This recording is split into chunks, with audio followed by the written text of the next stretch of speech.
Hello everyone, this is Julian from Kanen Coffee, and today we have a Jura Giga 5 with us in the shop. And I came in for just a general tune-up on the machine.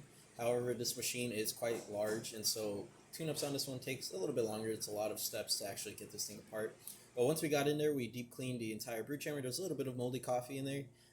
Took the brew unit out, completely soaked it and rinsed it out. Made sure all the coffee chunks that were usually get stuck between the gears and stuff like that were completely removed, completely cleaned.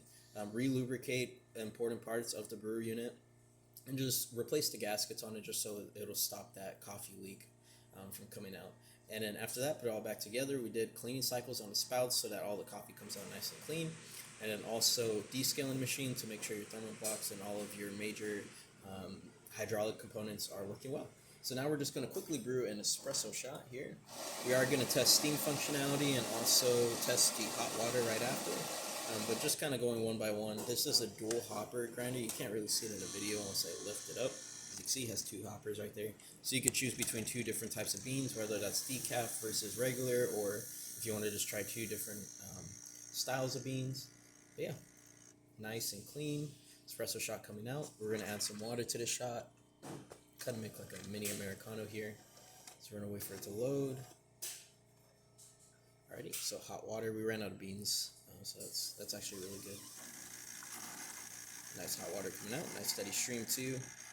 If you ever see a lot of sputtering or inconsistent temperature, stuff like that, it usually tells that there might be a little bit of scale inside of your machine, but that is nice and steady.